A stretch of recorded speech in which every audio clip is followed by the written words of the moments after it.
shitty glass from something. I want to get this. Feels Hard Day's Night. It's still, you have the original Delft Theatre stamp. Nope. Oh, why don't you just take that with you today? Oh my god. Well, we're gonna talk about that later. Oops.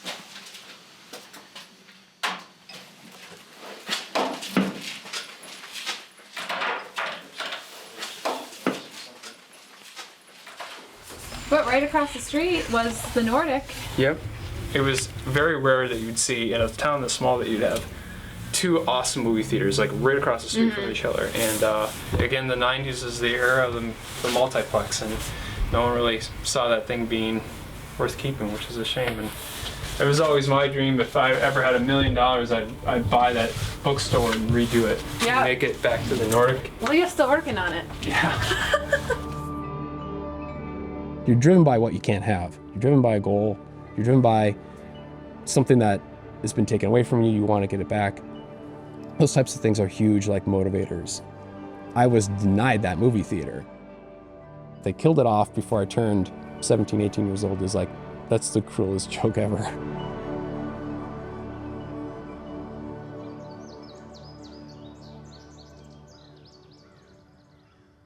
I was born in Marquette. I grew up in Scandia, which is a small town that was about 15 miles south of Marquette.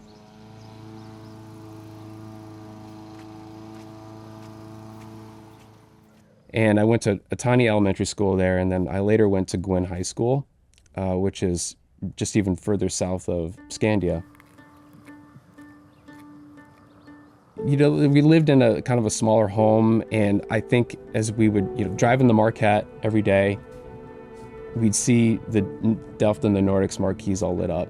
And it was like at this point of excitement. It felt like the center of the world, because at the time I think my family only had 3 channels. So you come in from this really rural wooded area, it seemed like the center of the planet to me, because it was all lit up, and it was like this access point to like great entertainment. Most of your time as a kid were spent out playing in the woods, riding our bikes around, maybe watching some cartoons. So going to the movies downtown was a really big event. My parents would bring us on vacations throughout the Midwest. We saw a lot of theaters that looked like the Delft, but nothing looked like the Nordic. And here's this really unique piece of architecture that's playing something that you can't go to because it's rated R, and you wouldn't understand, and you'd be bored by it anyways. It's like, I really got to go check this out. I figure out, like, what am I missing? Because it's a movie theater I can't go to. My friend's family became friends with this guy named Tom Beauchamp, and I begged Tom to bring us to the Nordic because I'd never been in. I don't remember the movie being that awesome, but I remember my first time walking in and just like scoping the whole place out.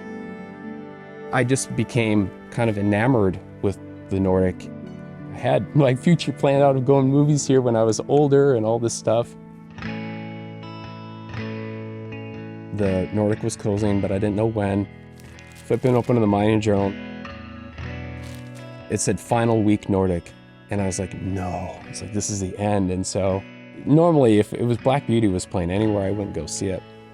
But because it was the end, I was gonna make sure that I went and saw the last show at that theater and be the last person to walk out. The guy who does the one last lap around the track, who's a track star, it's Tom Brady waving goodbye down the tunnel or something, or, it's like, this is personal to me, so I wanna make sure that I do my part personally to say goodbye in the most proper way. Bye, Bernie. So I went to go see a movie I normally wouldn't go see. Buy the ticket, and I sit, probably 15 rows back, a little bit to the left, and paid attention a little bit to the movie, but spent more time looking at the projection booth behind me and the ceiling and things like that, and just taking it all in, because the future is kind of uncertain for this place. And I remember buying like a popcorn there, and I still have a popcorn bag somewhere, and buying the ticket and everything, keeping all those things, and like staying till the credits and watching everyone walk out and making sure I was the final guy out of there. Like, I wanted to be the last person to walk out of it.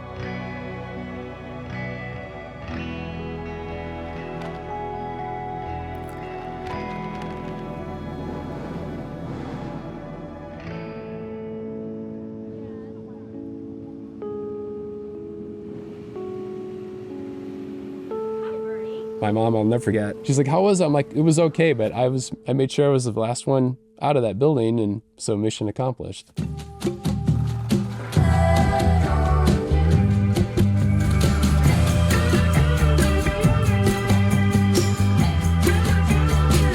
The Downtown Development Association is working to keep the sign up. The owners of the building, GKC Theater, want the sign down. It's gonna take time, a whole lot of precious time.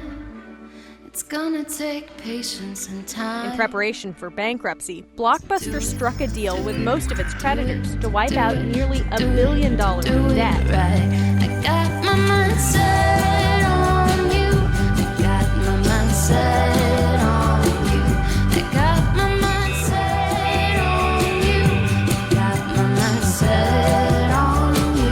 I got my mind set on you. I got my mind set on you.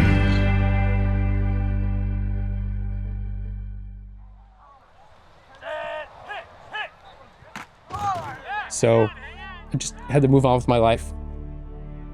I went on to play football at Central Michigan, and so my day-to-day life was pretty encompassed with sports and other things that teenagers are into, so I didn't really care all that much. But as I got closer to graduating from college and my sports career was over, I kind of felt like I want to start doing some research on the Nordic and figuring out why I loved it so much.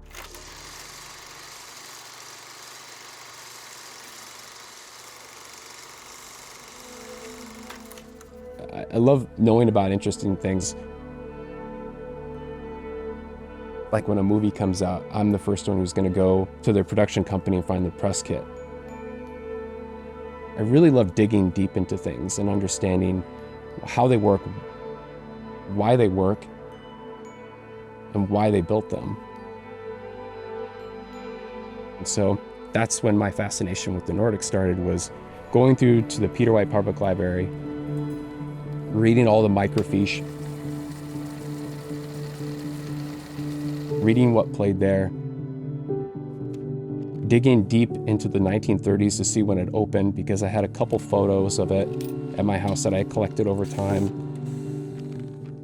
And then it just kind of spread from there. Morgan W. Jopling, man of opportunity. You might say Morgan W. Jopling was born with a silver spoon in his mouth and an ironclad sense of entitlement. With bona fides fitting for the grandson of Peter White, one of the founding fathers of Marquette, Jopling develops a lifelong taste for all things turn of the century. Real estate, railroads, rubber manufacturing. Marvelous. And of course, the environmentalism of his time. When Granddad Peter White dies suddenly on the steps of Detroit City Hall, Jopling inherits an empire of businesses and becomes the new owner of Marquette's famed Opera House, home to one of 3 electric motion picture theaters, all packed with hungry audiences. Sensing dazzling dividends in this emerging industry, Jopling proves himself a fierce competitor. So when he learns of a rival playhouse being built across the street, he quickly offers to finish construction and take it over. One of many future moves to control the screens of Marquette. And the first Delft Theatre is born. Jopling now becomes known in New York as one of the early men in the movie business, as Delft expands confidently across the Upper Peninsula, growing into a theatrical circuit that would stretch all the way to the exotic lands of Wisconsin. Popcorn paid for that, he would say. Just one of many profitable stakes he fell into thanks to his considerable family advantages.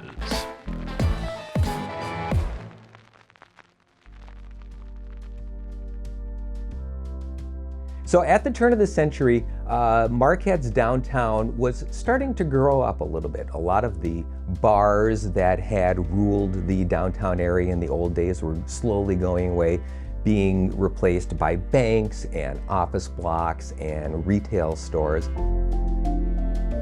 it was actually kind of a very important transitional period in Marquette's history.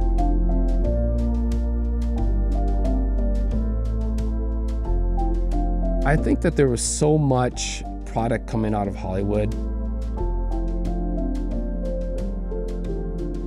And I feel like the Delft being one screen at the time couldn't satisfy the needs of people who were looking for an outlet to do things. So that's why the Nordic was built. And that's when I learned all about Michael Herr.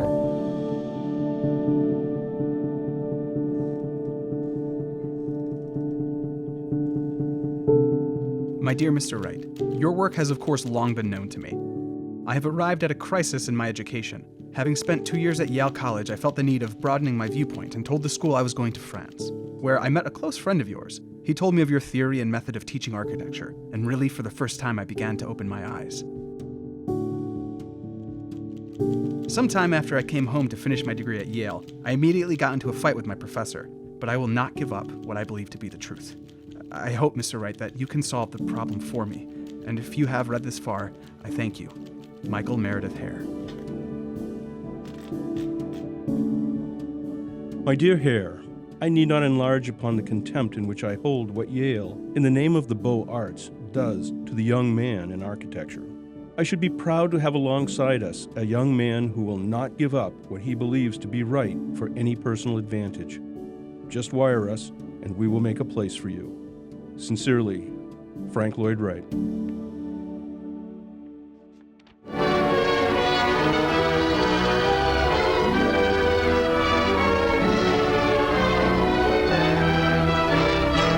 Despite his dramatic pleas, Herr ultimately finks out on Wright's personal invitation, instead staying safely within the social expectations of his Long Island life and finishing his degree at Columbia.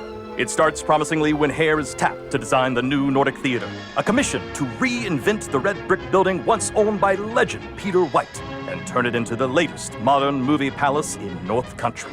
The young starchitect quickly gets to work, using his first real contract to generate press in the glossies,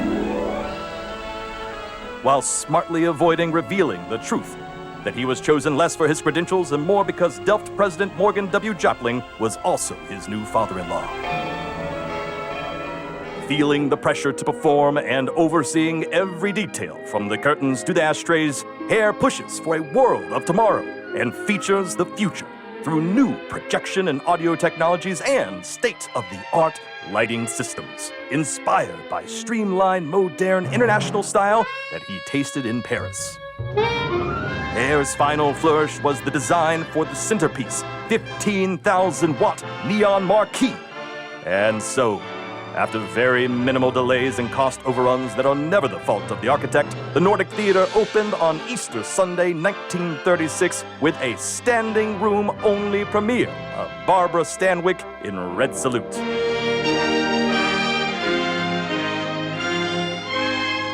The debut was splashed across multiple pages of the mining journal in breathless praise that was in no way influenced by Delft advertising dollars. Don't miss the next steps in Herr's journey as he returns to New York, destined to be hailed as the nouveau designer with the bold new ideas.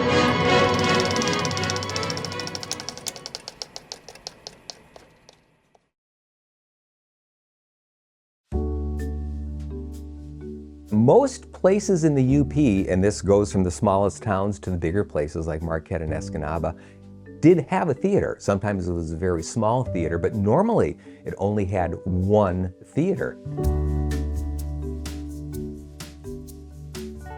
The Nordic was a product of its time. It was so Art Deco that it seemed like it was a museum even when it was like 30 years old.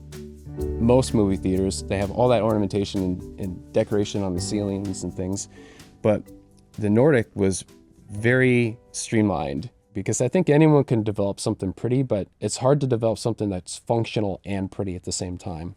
It's not a self-serving thing in terms of I'm going to design something that's cool and you're going to enjoy it. It's like I'm going to design something that's going to get you to enjoy this movie more than you normally would.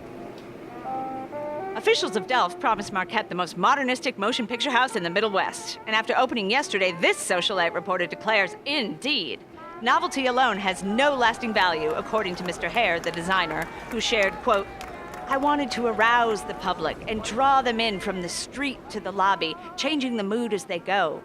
Then, to concentrate their attention on the screen as the show goes on, so there could be no subconscious pulls away from the center of interest," end quote. Hare carefully planned the maintenance and costs, focusing only on solutions that directly solve these challenges without relying on past styles, because, as he pointed out many times in our lively conversation, the forms he chooses must have an underlying relation to the needs of man that is greater or equal to the design. Back then, the technology wasn't as good. So they had to make things better for sound and acoustics. He was able to project sound from the front of the screen off a glass wall that was tilted upwards and shoot it to the top of the projection to, stop any reverberation of sound is like genius thinking. You see a lot of the old, Roman architecture where things are curved a little bit, but there's nothing that's shaped like that curves that steep and then tucks that fast back to the projection booth. Like, who thinks of this stuff? And not only that, who thinks about putting a light system that curves around like that, that does different things based on the moods of the movie that are happening? Like, if you're gonna go see a horror film, the lights are bright right at the top. If it's a nice, sound of music, they have a lush green. It's the whole presentation that he had on top of the architecture, which was super important. And I think that's really lost on a lot of new theaters that get built. And I was just so impressed that we had this architect with really unique ideas who was coming to town, who was going to build this wonderful theater. And I just felt, a tremendous sense of pride for my hometown, and very happy that it happened, because, it kind of pieced the puzzle together for me as a adult, wondering why I liked it so much. It's like, well, you have an amazing architect, amazing artist, if you will, who built this thing and put it right in our downtown. I don't think any of my friends are interested in this stuff. Like, oh, it's just a movie theater. It's any other place. I shared it with my parents, and they're like, oh, that's really cool. It makes it, that kind of puts some things together. And they're busy parents. They're just like, that's great you have a hobby that isn't, like, getting you into trouble.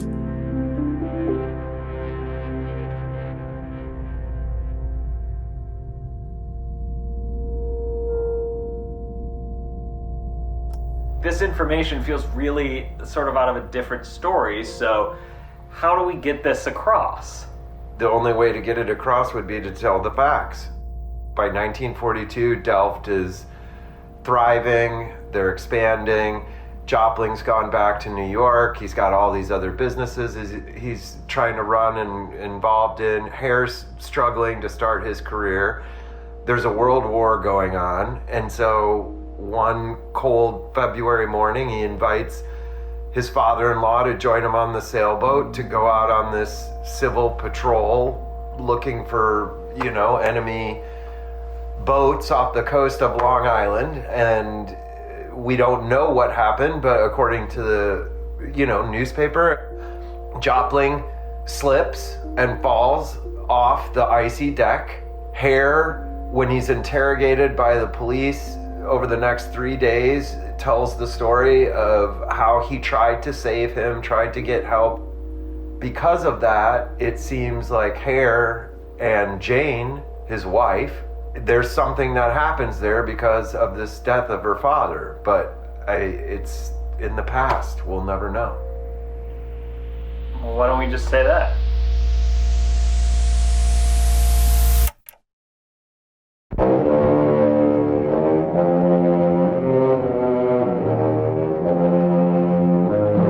Miss the latest Delft Theatres thriller.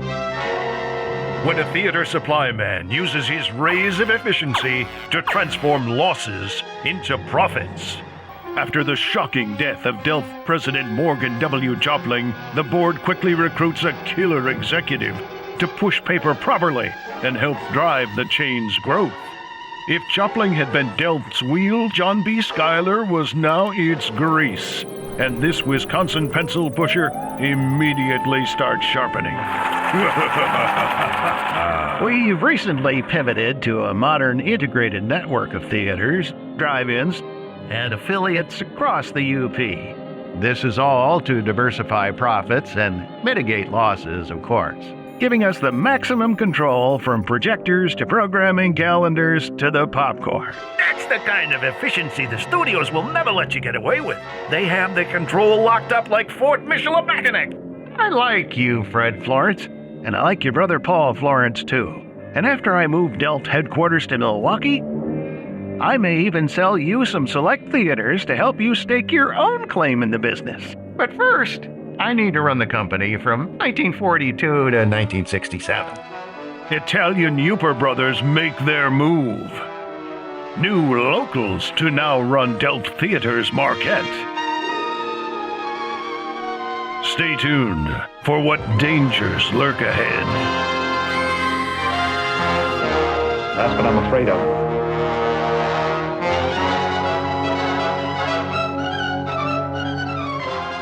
My name is Lanny Lonto, and my grandfather was Paul Florence, who was a co-owner and manager of the Delft and Nordic Theatres in Marquette from about the 1967 to about 1994. I had a really fantastic childhood growing up in the theaters.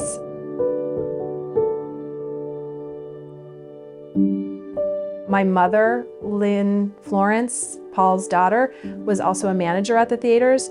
My mom and my grandfather would go in around 6:30 to get everything set up for the 7 o'clock showing, and then they'd be there until about 10. And so many nights I was just there hanging out in the office, and my most fantastic memories are growing up in the Delft box office, actually, and collecting tickets with my mother. She taught me how to count the money back. So when somebody would hand a 20, you actually had to count the cash back. And that's how I learned, you know, basically counting. My grandfather was an Italian, so an Italian Yooper. So he had this personality which was a mix of fantastic humor and then this stern, oh my gosh, like, you know, this sternness to him. A lot of people didn't think he knew their name because he would say, hey, you, come here. This is what you need to do, see? And he always reminded me of Edward G. Robinson or Jimmy Cagney when he would do that. I learned so much administrative entertainment from him. I mean, about customer service and pleasing the customer, and the customer's always right, and then he'd say, well, they're not, but you have to make them think they are. I was born and raised in Detroit, went to school, went to Wayne State, got my degrees, and became a filmmaker for the medical school down there, but I also did documentaries on the side. And after 10 years, I figured I got to get the hell. I love Detroit, I love cities, but the driving. And that's when I realized I want to live where the trees are. I moved up here without a job. Came into Marquette, went to the Delft Theatre, and Paul was there in the office in the basement. Oh, he says, well, you never really ran a theater. I said, no, but I had owned my own business. So, but I figured if we can shoot him, we can show him. He said, Ed, we were looking for a replacement manager for the airport drive-in theater. I came in while the previous manager, as most drive-in managers, were pilfering, you know. When you got the box office out there and the managers in the projection room, money disappears real quick, you know. You know, when I came here to go to college, we just sit on the curb downtown. We called it the Ann Arbor of the North because there was so much going on with the bars and the kids and, you know, peanut night and playing pool and the 2 movie theaters. I mean, we were in the most exciting town in Michigan, in my opinion. I think when Animal House played and I took a picture of the crowd that was in line, almost 2 blocks, you know, those events I thought were worthy of photographing. There was a resurgence of 3D movies. Paul called one night, the Nordic was the only 3D theater. The guy had hung the lens upside down, so everything was reversed. Half the audience had their glasses on upside down so they could see the 3D. I mean, it was a Far Side cartoon, you know? Seeing my grandfather run it, his attention to detail, and he would hand cut all of the ads that he would submit then to the Mining Journal for the show times. Every time you'd flip open the paper, you'd see this, like you said, a collage, and you'd be like, that's really interesting. A little bit low quality, but it made you kind of just stare at him like, what is, okay, I get what it is. Right, yeah, and he wouldn't use photos from the film at all. He would always use, it was like he took the poster and cut a portion of the poster out and slapped it onto a piece of paper. The glue would be there and the scissors, and he would cut and he would move them around, and I just remember watching it. It was like he was an artist in a sense, but he would never say that. But it was just fascinating to watch.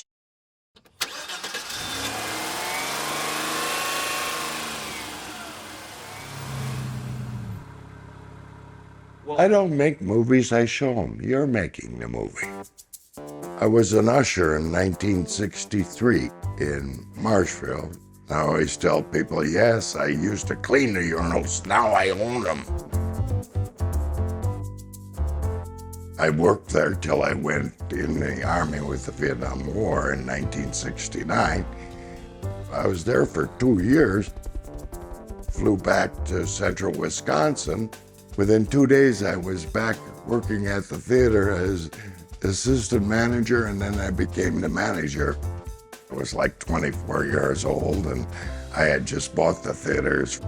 You know, it took me a whole year to get the financing put together, because I didn't have no money. For years, all I was doing was adding screens, building screens, doing this, doing that. Up in the morning about 8 o'clock, in the office at 9, home at midnight, 7 days a week. He was a hustler. I remember when he came up to meet me at the Butler and pulled up to the theater, and he was driving his Cadillac. He always had a Cadillac, you know.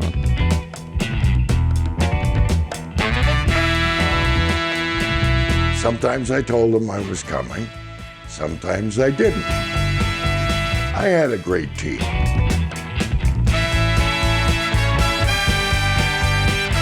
I never tried to reinvent the wheel, I just tried to make it go faster.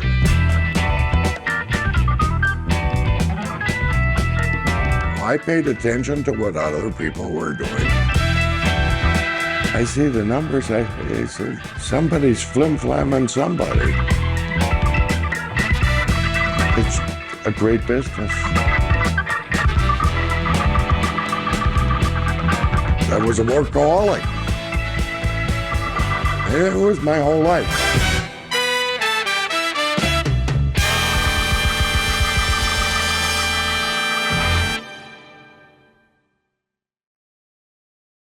The last thing I wanted to see was a screen, because of an equipment problem, go dark, or a lack of a projectionist, go dark in Marquette. We're in competition, but we're miles away. That only turns future audience off. They go and get here and there's no movie, and I'm not gonna go there. I'll wait till it comes out on video. To be honest with you, AMC and Carmike did things ruthless, treated their people like crap. That wasn't the way it was done in Wisconsin and the UP. Just wasn't the way things were done. Somebody got sick, you took care of them. Probably the classic was we had another drive-in west of Ishpeming that showed porn. It's called the Evergreen, and we called it the Evergross. We hope you'll make this a weekly visit. Bring the family, bring your friends. There are always wonderful new pictures to see. He had problems with his projector lighting, and he had the same ones we did, and I knew what it was. And I had one of my kids that was 16 at the time. We're going in. They were showing the movie on the screen, but the screen didn't face sideways. So I said, now you just turn around and don't look. Yeah, right. And I ran in with the part, and he said, thank you, because, hey, he's a business trying to survive. He's taking a market that's not hurting us. That's a youper. That's what you do. Even when we were beating each other's brains out, we were friends.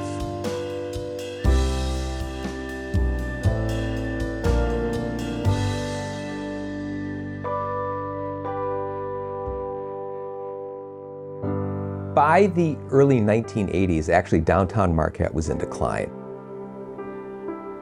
two big shopping malls, the Marquette Mall and the Westwood Mall, had opened on the west side of Marquette.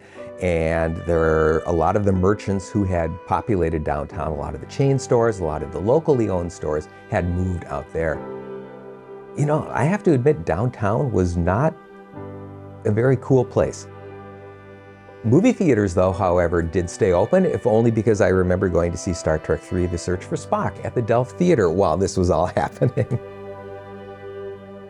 It got really quiet. I mean, you know, it was no longer like the heyday. And there was a definitive change between how it was when I worked here in the early 80s, you know, mid 80s, you know, to the 90s. It definitively changed. And that's when GKC was looking at the area and coming in. When they built their tin box on the highway up there, it was a 10-plex. Everything was moving towards the multiplex, and you had to become a multiplex or you were going to die as a theater business.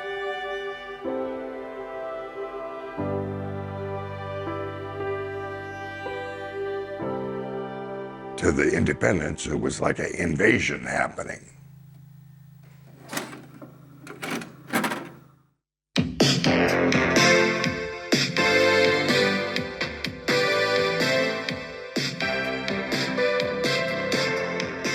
Oh, didn't see you there. I'm Dewey Cheatham from Big Hollywood Studios, and welcome to How to Maximize Your New Multiplex. You know, you don't have to be a rocket scientist from Star Wars to see that things in our industry are rapidly changing. 10 years ago, my partners and I were releasing just 150 dependable motion picture films each year. With the advent of new efficiencies like a lack of original ideas, we're producing over 500 films a year. Where are we going to show all these movies? Why, in your new multiplex, of course. These nameless, faceless tin boxes can run endless movies competing with each other all at the same time. If one screen of Die Hard is great, make it 5 screens. Yippee-ki-yay, multiplexers! The future is now. Join the multiplex revolution and start shopping for that timeshare. Become one of over 10,000 new and forgettable screens we've helped flood into the marketplace in just one generation. See you at the movies, and may this course be with you. The Delft was a singleplex. I think my mom said the screen was at one time 40 feet by 20 feet. What is a 1,200 seat theater going to do when you got 10 screens in a college town? They had to make it a twin. They realized we have another screen, that gives us another little foot in the door to get another movie.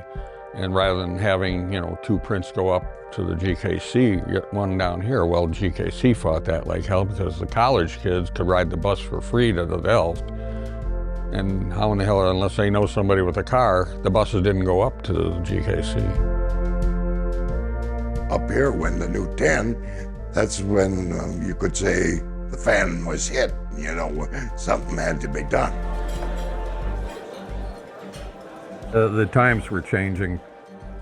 Paul, some days we would go out to lunch and we would talk and you know, he says, I just don't like, well, at that time he had 2 screens. He said, God, there's just so much competition with family video and stuff. I go, it's technology, Paul. Technology changes all the time.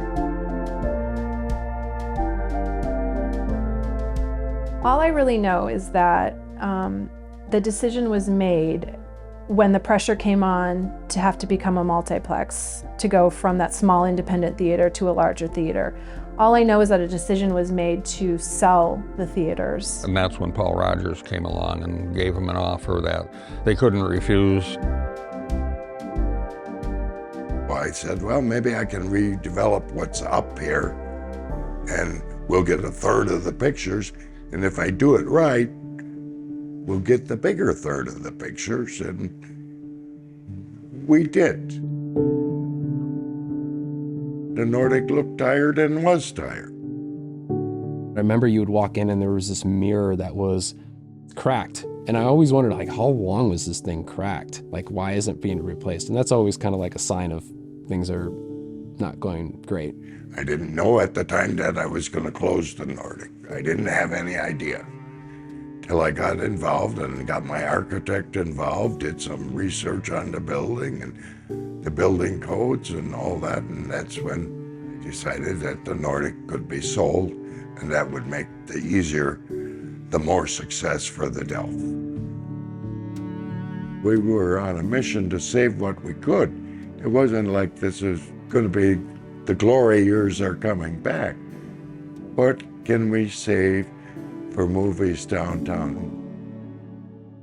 I was standing looking at the Nordic and thinking, what the hell am I going to do with this thing? And this guy comes up to me, he says, do you know who owns this building? Yeah, I do. Why, is there a problem? He said, do you think you want to sell it? I said, well, it's not for sale, but everything's for sale. Well, I want to put in a bookstore downtown. Here's what I'll give you.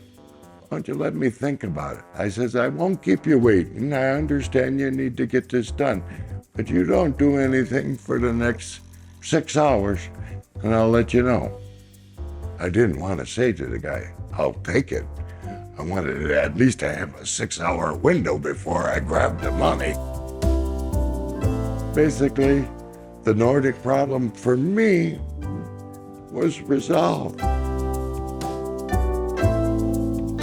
Book World started in 1976. Kind of expanded maybe one store a year. And I can't tell you what number Marquette was by any means, but I would say maybe it was number 12, 14 in that area. You know, Marquette being a college town, that usually helps the book business. I wanted to be in that one block that is, you know, the main part of Washington Street. So we decided there, you know, we looked around for a building and eventually commenced to remodel it and then open for business. When we heard that a bookstore was going to buy it, I was like, oh no, what's going to happen? And then I'll never forget one day driving to the Marquette with my parents because I still couldn't drive and seeing the marquee completely gone and the face just flat.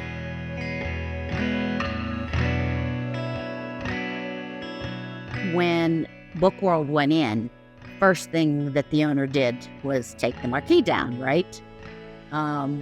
So just seeing that marquee gone, I think was kind of a punch in the gut, so to speak, to the community.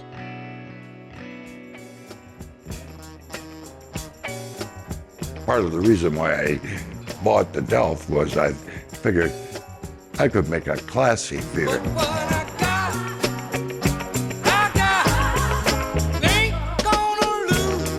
All my construction guys did fairs and built barns and stuff like that. I brought them all up here. They were big guys, you know, and their motto was 24 to bed. And that meant 24 cans of beer before they went to bed. But they were up at 6 in the morning and out of the way. We weren't up here for a picnic. We were going to build these theaters.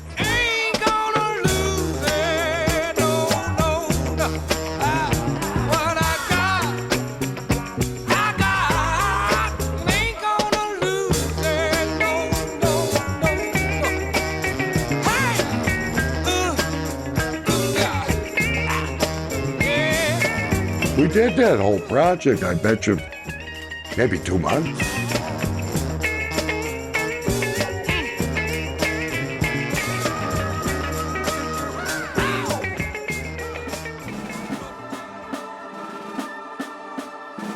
Carmack Theaters at that time was in my hometown of Marshfield, running my theater. Well, they were terrible operators. I was afraid I was going to lose that theater. And so I went to Carmack. How would you boys like to have a 5-screen theater in Marquette for the same rent you're paying in Marshfield? So that's how Carmack ended up here. Probably didn't even know Marquette existed.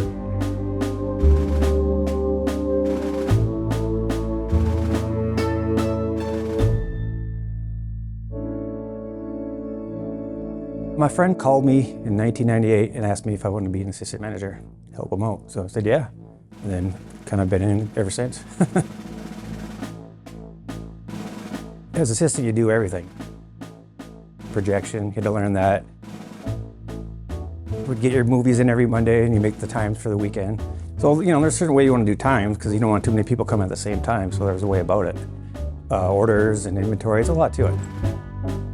A lot of times I just watch movies when we were closed. And that was one of the best things. It was a perk. The new lobby was on Main Street. So it was still pretty nice. And just over the years, Carmike didn't put any money into it until it got worse. Roofs started leaking in theaters, tile falling out, hitting people sometimes. Just stuff like that. And they didn't fix it. It just got worse and worse and worse. After a couple of years, I'm sorry to say, they ran this theater completely in the ground. Then in 2000, they went bankrupt. Carmike Theaters filed for bankruptcy. So in walks me. I come up here. My friends at GKC found out I was up here, and they said, "Paul, what are you going to do?" I said, "Well, what do you think I'm going to do? I own the movie theater. It's closed. I'm going to fix it up and open it. Aren't you guys happy to see me again?" And they said, "No. Why don't you sell it to us?" I says, "Well, why don't I?"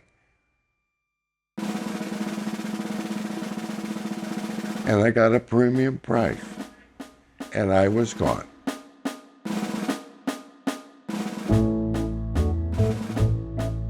And then, of course, Carmike bought GKC. And so, even though they got rid of Delft in bankruptcy, they came back owning it because they bought GKC.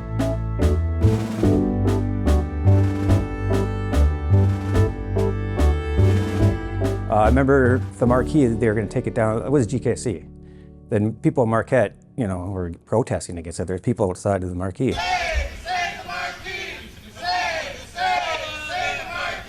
I was on the group to save the marquee. It was going to come down on the Delft, that beautiful 1940s marquee, and we had like a picket line out in front. The owners of the building, GKC Theaters, want the sign down and hired Associated Constructors of Negaunee Township for the job. Fortunately, I called in a little bit of political capital.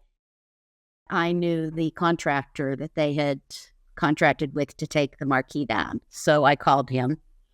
And I'll never forget the conversation was, "So you want me to not accept this contract for this project?" And I said, yeah. We heard and respect the consensus voice of the community, the prideful community of the downtown, and decided it was not in our best interest. We worked some different avenues to try to get someone to buy it or to get the company that owned it to make some improvements. They painted it and put new light bulbs in it. Actually, my manager at the time, Jason, me and him changed all the bulbs, and we got like a bad thunderstorm. So one whole side of it, the next day come in, all the bulbs are smashed. I knew that the theaters were sort of in disrepair, and it was breaking my heart a little bit to see it like that. And my grandfather was still alive at this point, and I always kind of wanted to capture the history from his perspective. And at that same time, I had got Bernie Rosendahl had contacted me just out of the blue and said, "I know that you're the granddaughter of Paul Florence, and I just love, slightly obsessed with," his words, "the theaters, and I would love to meet you." And I said, "How about beyond that? How about we contact the current manager of the theater and we ask if we can go in and just get a tour of the structure?" Because I know Bernie was just aching to see what was left, if there was any history there. And I wanted that same thing. So it was sort of this divine partnership that he had contacted me at the right time, and we were able to actually go into the Delft and tour it.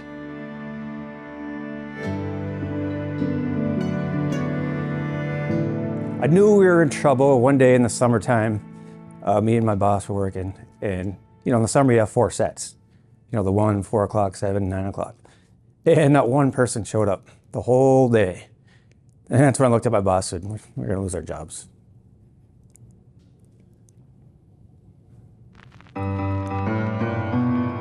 when it feels like everything you know is crumbling at your feet. Ignore your cares and creeping dread and have a tasty treat. 100 years of showing films going up in smoke. But stuff your face with snacks galore, the theater biz is broke. 'Cause everything falls apart. Everything falls apart. 'Cause everything falls apart. Everything falls apart.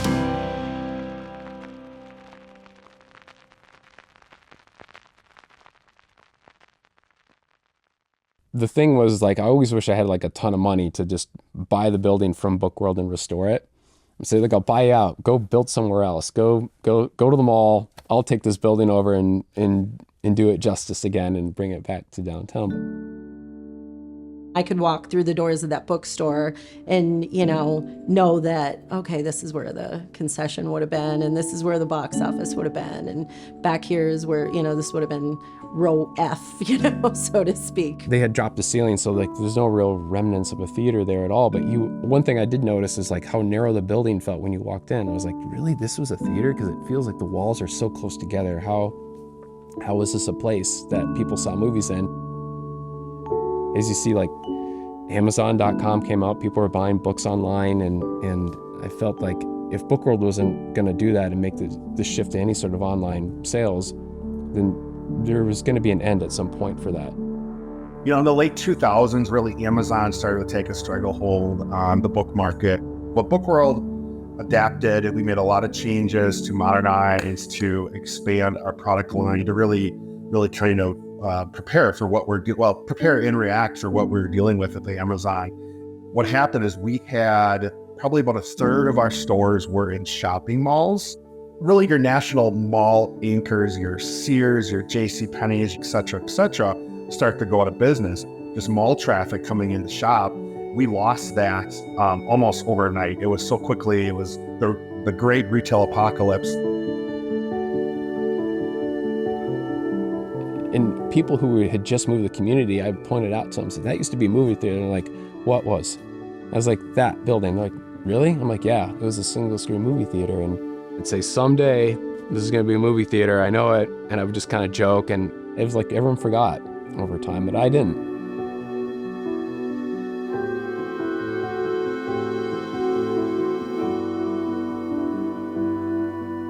So I was working in downtown Detroit, and I remember like getting up one morning and getting in the shower and getting ready to go make my commute. And I got a text from my mom, and she said, Bookworld's closing. I said, you're serious? And she's like, yeah, it's closing. Another Midwest business is giving up the retail fight against both Amazon and lagging consumer shopping habits. Over 150 people will be laid off when Bookworld begins shutting down all locations later this week. They say the closings are especially tough as Bookworld staffers really love their industry, making this news even more painful to announce. We certainly considered everything possible to save the business. We've been around for over 40 years. We never envisioned going out like this. With the decision now comes a liquidation effort at 45 stores across Wisconsin, Michigan, Missouri, and Minnesota.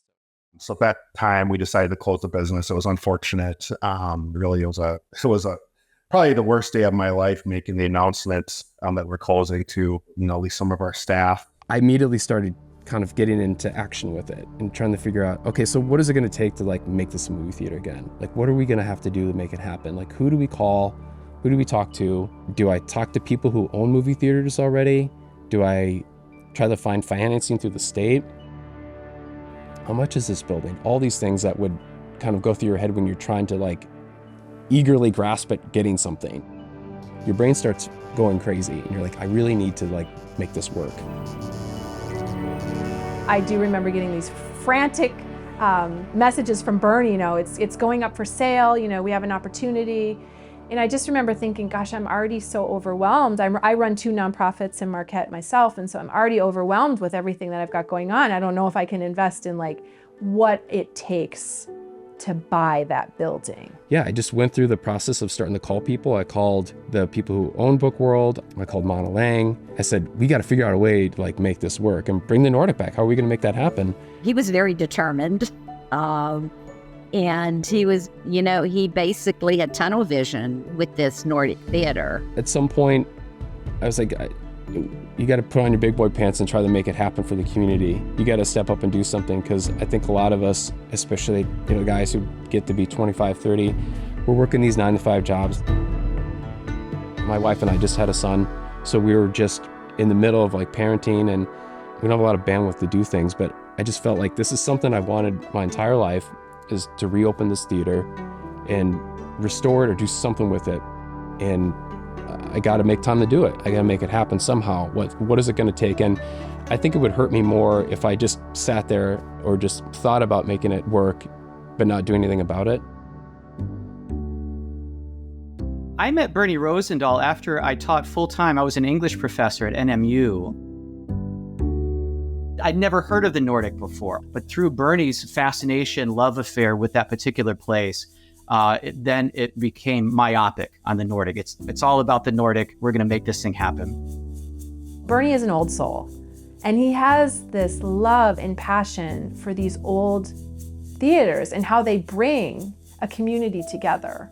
And I think that we both mourn that loss for the community, and we mourned the fact that we were the new generation coming up at this time, and we weren't going to be able to have a stake or a part of that lineage anymore. We want to keep a part of history alive. And how do we do that?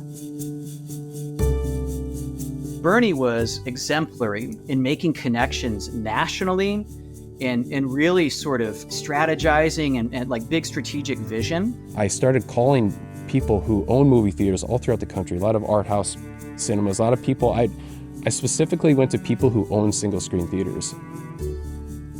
If you call on a person who owns a multiplex, they'll just tell you, no, it's not going to work, because they may not understand the dynamics of a single screen theater. I think this is something that needs to be saved, and I don't want someone else to come in and do something different with it.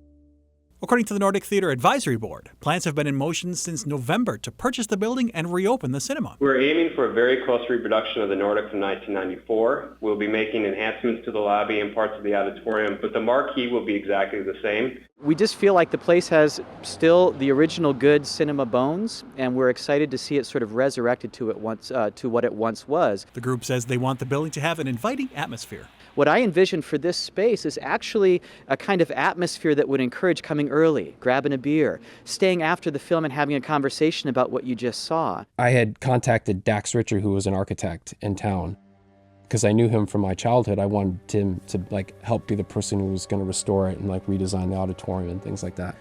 So we were able to get into Book World not long after we heard it was for sale. A lot of people said, yeah, well, the ceiling's still up there and the projection booth is still there, but you don't really know. Are they just telling you these things, or do they just assume that it's still there? But Dax was able to get up near where the screen used to be, pull a few tiles out, and see the inside of the theater, the top of the auditorium. And I'll never forget that scene, because you could see the whole theater intact. The theater had been closed for 20-something years. So when you pull open that, you don't know what you're going to run into. And I think that just speaks to Michael Herr as an architect, that he could build something that hardly needed any maintenance since the 1930s.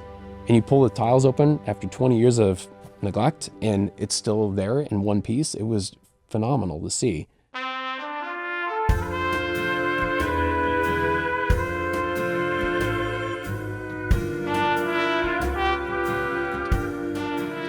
So if you don't mind, can you just introduce yourself briefly and tell everyone what you do?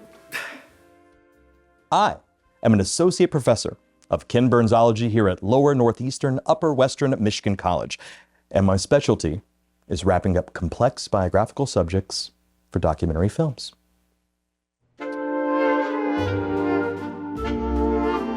Herr returned to New York and relative obscurity, but kept hacking, managing to cobble together more commissions a handful of pithy interior design assignments for friends, and a contract to design an American embassy abroad. And yes, later he held a junior position at Corbett and McMurray, future designers of Radio City Music Hall and other icons. But his career was always flintier in the press than the fires it creates in the real world. Very few of his buildings are actually built, but Hare's motivation to keep going seemed to be truly ego-driven and surprisingly not financial.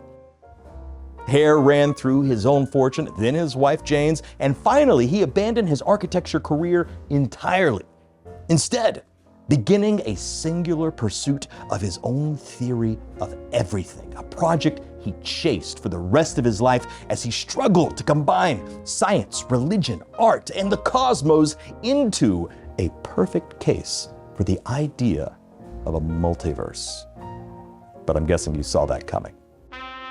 And so, while at a picnic in England with colleagues from the Epiphany Philosophers Group, Hare sampled the lunch and suddenly yelled, "This soup is cold!" before dropping dead in the bowl.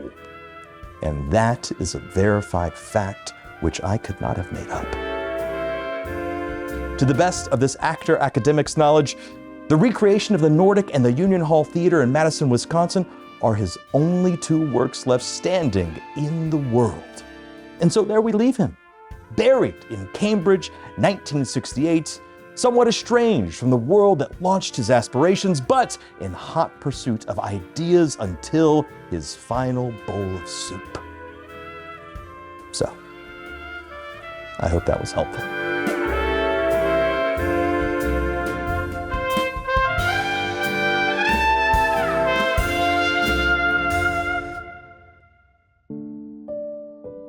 I think anyone who gets kind of so involved and so obsessed with something, you do need like a good partner who's going to tell you like, I would do this instead, because they can see it from a clearer way, as opposed to like someone who's so far into it.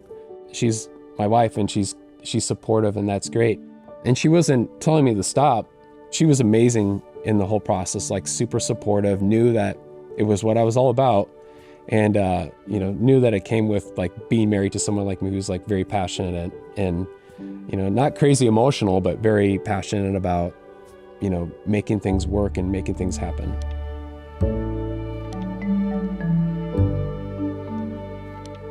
Paul Glantz is a guy who's very busy, very successful, owns a lot of multiplexes in different states, and owns the most beautiful multiplexes here in Michigan. And he made time for me to have lunch with him one day. And he brought his guy in who handles the acoustics for all of his auditoriums and the projection booths and things like that, and handles basically the theater construction side. And we just had a nice, pleasant lunch and talked about things. And I said, who do you go to for seats? Who do you go to for projection equipment? Who do you go to for this? Like, what do you make of this current Nordic theater layout? In that process, he connected me with Dean Downing of Display Mix and said, Dean's the guy who builds all of our marquees. If this ever happens, we're gonna have to call Dean, I guess.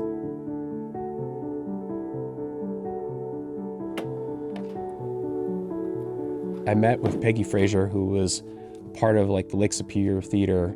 They do like live shows. And she was really interested in making it a live theater setup to move her out of that boathouse that she's at on the shoreline and into like a good, nice, viable venue. There would be some challenges in the building, but what a wonderful location right downtown.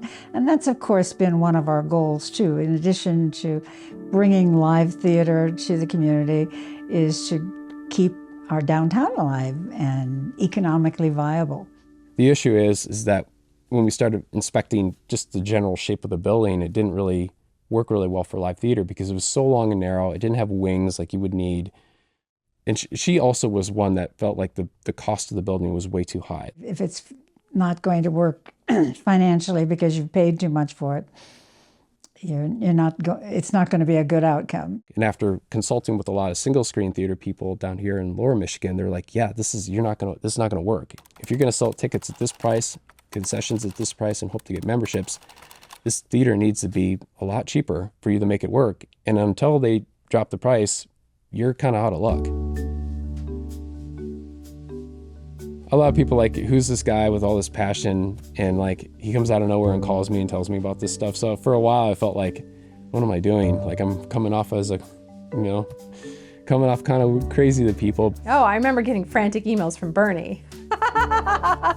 If there's anything I've learned over the 25 years of operating Lake Superior Theater, it is that if a director is really has their heart set on a show, let them take it and run with it.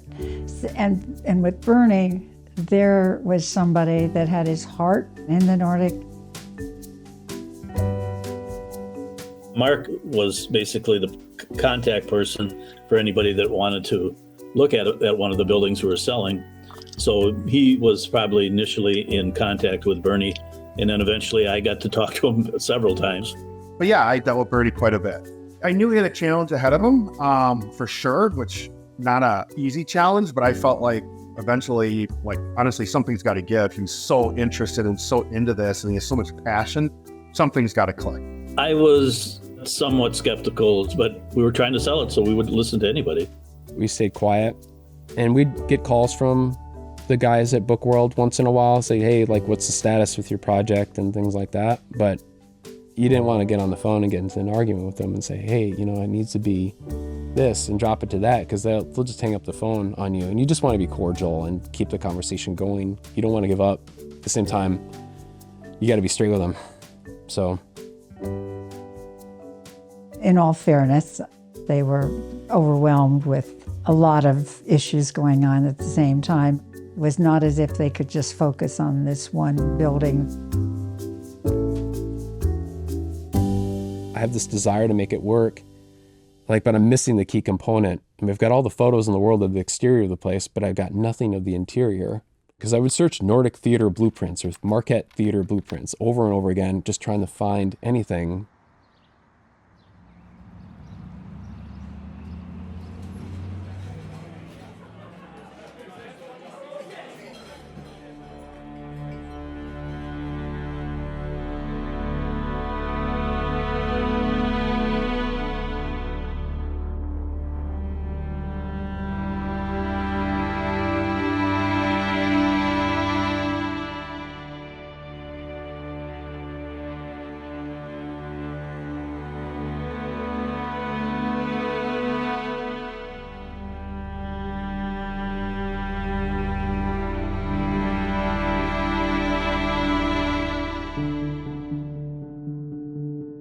But I'll never forget, it was like 4 a.m. and I couldn't sleep. I just said to myself, I gotta go start looking for these blueprints. And I go downstairs, and I pull up my laptop, and I start searching for Michael Meredith Hare, Nordic Theater, blueprints. I'm serious, I never found any of that stuff before, but something popped up from a book called Architectural Forum, 1936, November something. And I don't know if they had just listed it or what, but I found it, and they had little tiny thumbnails, and I about lost my mind. And I said, that's it, that's the book. And I found it on Amazon, and I bought it for like $40, and it showed up.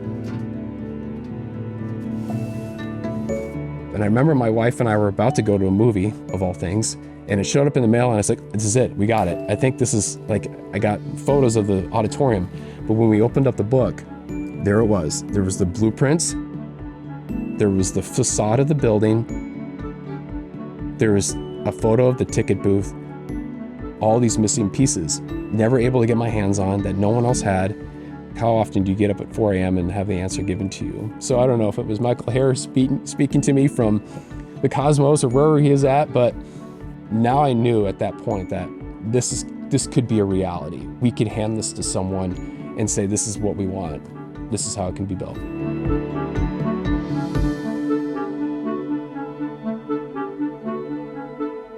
We were about a year into trying to make it a theater again, and like I kind of exhausted all of my contacts and things like that, and we're just kind of stuck between a rock and a hard place trying to get financing to make it happen. I think we had a couple people who were on board, but it's like they kept telling me, you got to buy the building, and then you hear back from movie theaters owner like, don't buy that building until it goes down to this. So I had some really good advice, which honestly, I mean, steered me in the right direction. They were looking out for me and making sure I wasn't going to do something that was going to put me in a terrible financial hole.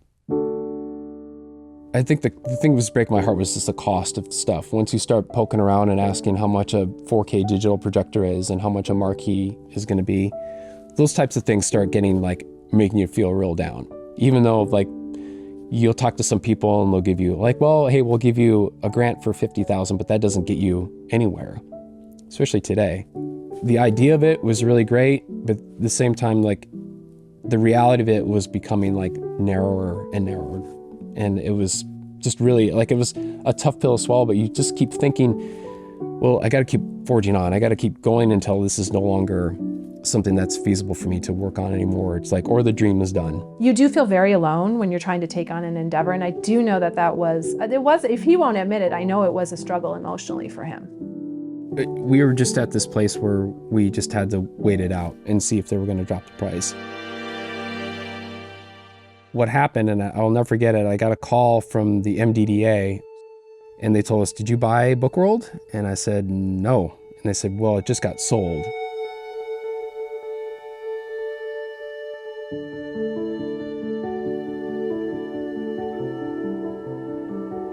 There was kind of like a wave of sadness, I think, about it's over. And then two, it's like, also, maybe it's someone who wants to, restore it, or maybe make it a movie theater again and just didn't consult me on it.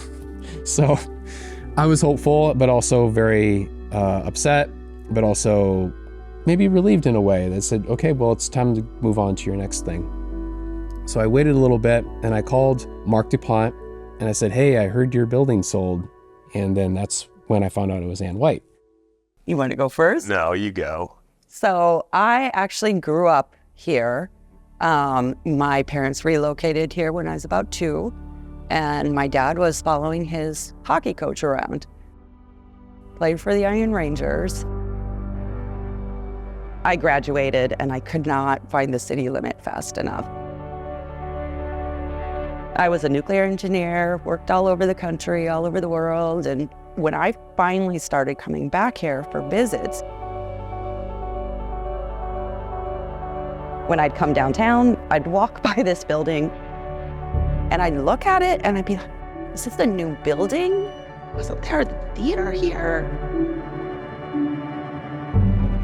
And I asked my mom and she's like, yeah, that used to be the Nordic.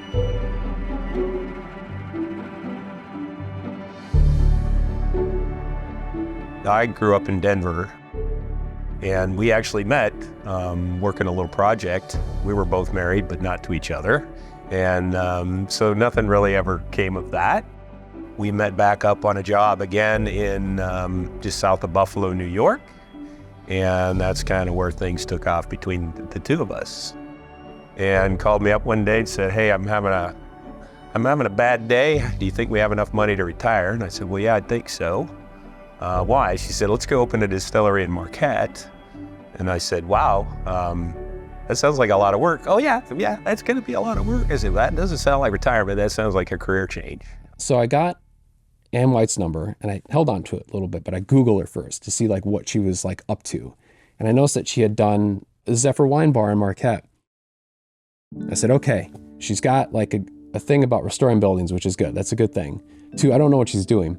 So I finally got her and her partner Scott on the phone. I said, hey, I'm Bernie Rosendahl. I'm the person who was like trying to restore it, that Book World, and back into the Nordic again. Like, look, I'll do anything for you. Now, I said, this is what I got. I got more photos of the Nordic than I know what to do with. I've got the original blueprints. I have like everything. I said, if you need someone to help you make this work, let me know. I think we were a little concerned at first that because we didn't want to come to town, buy the building out from under this nonprofit and become the evil people in Marquette, right? So that was probably one of our biggest concerns at that time. And it was genuine because I guess we're just that way. And like, they're pretty quiet through the conversation. I think they're just trying to feel me out to make sure I wasn't some, just random person ranting about something. They were more like, okay, well, we'll get back to you shortly. And then they were quiet for about a month or 2. And then I heard that it was going to be a distillery. Plans are moving forward for a new distillery in downtown Marquette. Over the next year, the plan is to convert the space into a tasting room and distillery. It's important to us that we not just be a tourist place. We want to really create a space where locals can come and enjoy, hang out. And I thought to myself, I'm like, okay, this kind of makes sense, because they could use, if they were going to do this distillery here, they would use the auditorium as a place where they put all their distilling equipment, and then the front would be like the tasting room. So I'm like, okay, well, they clearly got, like, there's something that could work with that, because they definitely have the space, because the building is so tall. And then she was still pretty quiet, and I said, hey, congratulations on the distillery. And it's like, again, like, reaching out, if you need anything, let me know. And she's like, she's thanks, whatever. And then I think it was like a week later, she's like, do you still got those blueprints for the theater? I said, of course. So I sent everything over to her, I think in Dropbox, and I said, do what you got to do. And then I think a couple of weeks went by, and then she had submitted something to me, which is an initial sketch, and it was in the shape of the Nordic. The front of the building with the curved movie poster cases, the basic layout of the Nordic. I'm like, she's gonna go for it. Yeah, we're doing the marquee.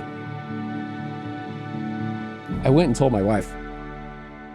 I don't know if I believe her or not, but I'm gonna just kind of follow this thing, because what do I have to lose at this point? Like, I think she's gonna make something work here that not only satisfies her dream of a distillery and owning a business in her hometown, but like restoring something that a lot of people loved as well.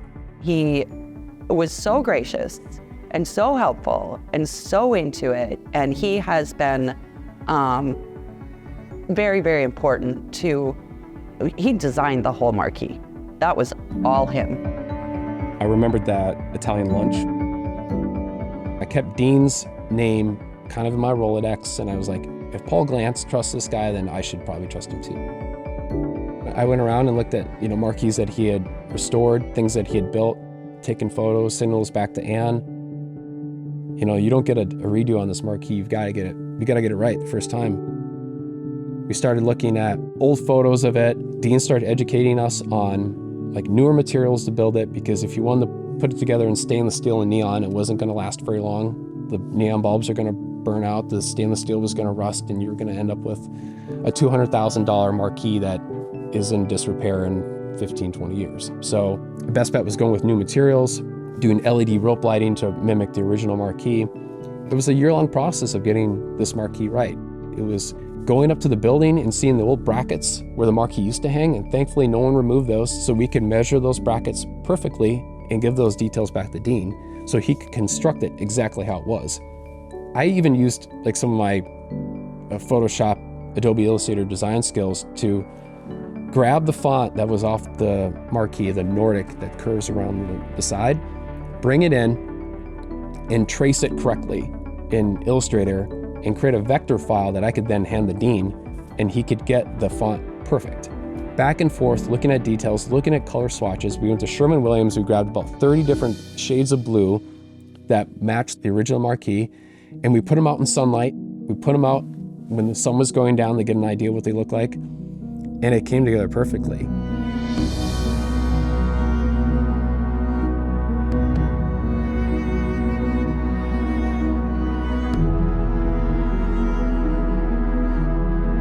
I can't explain my feeling when I saw that thing in a warehouse for the first time and thinking, man, it happened, it worked.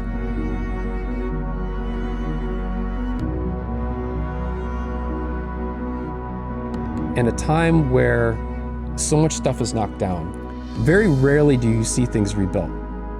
Marquette's a city that's seen a lot of change, and I think that's where this project is so special, because not to that detail, not to that scope has anything ever been done and restored that much. Okay, guys, we're gonna light this sucker up. 9, 8, 7, 6, 5, 4, 3, 2, 1.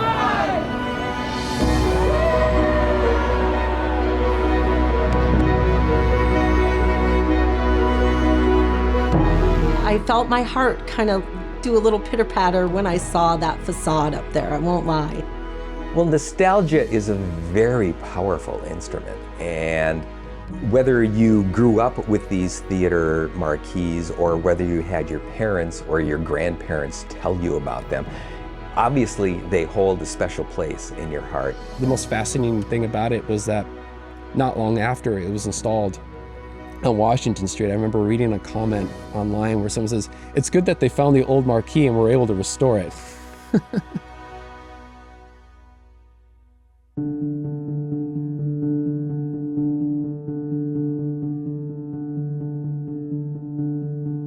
I think the focus on the Nordic came because it doesn't exist. If the Delft is still around, I feel like it didn't have that focus that I loved it. I absolutely love it. And I think I would have the passion for trying to save that if it was in dire straits. But Tom came in and took care of that. It's pretty much just one of those things you fall into in life. It stemmed from liking old properties, and wanting to redo a property and make it lively again. It was right next door to Donkers, which I had rebuilt 10 years earlier, so it just seemed like the right thing to do. Things happened and it just developed into a cool old restaurant with a movie on the wall. I do enjoy good movies. It was great to light that up again. The town loves that, and I love it myself too, and I can sort of put what I want on the marquee, and it's sort of fun to do that. But It's like your own personal Twitter. It can be, but I guess you could say that.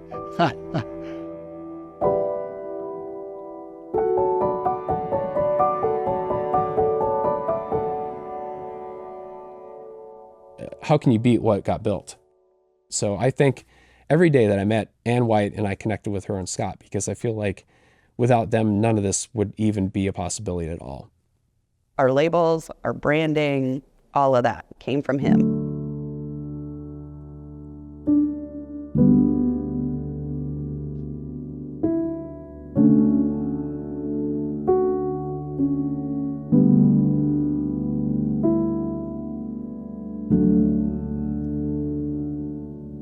Bernie was the only other person that really truly came to me and said, I felt something here too. I have a love for this place. There's a magic here. And it's beyond the movies. It's beyond what it's there for. It's the magic of this history of this place. It's the magic of how we gather together, as a city in Marquette. There's an intrinsic value to those types of buildings and landmarks to a community and to the downtown. It doesn't feel real at sometimes.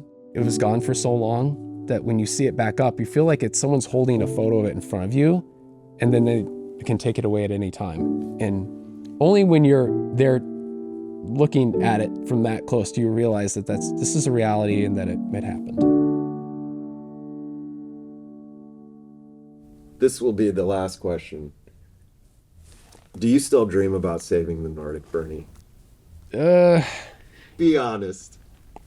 Marquette, Michigan, what a great city on the Upper Peninsula.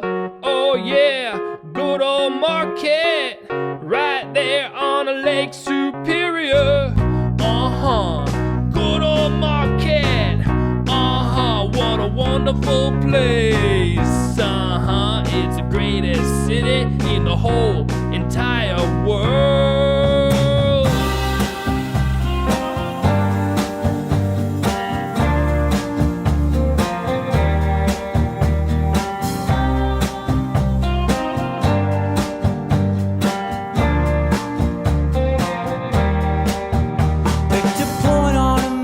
And said I'm going there with all my clothes and old guitars in the backseat. Restless heart, I thought, be still. If this don't settle me, then nothing will. I just seen enough to know it was time to be getting on. I had a dream to find, too big to lose. No matter who got left in the rear view, it was a blue goodbye when I said I'll see you before long.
lie when I said I'll see you before long. Just look for me when the spring comes. I'll sing you the light of a new song. All these years and still deaf ears when I tell you I'm sorry how it went down, how it went down, how you grew up when I got out and is there some way you'll listen if I tell you I've been wishing for the old days too. I've been missing them and I've been missing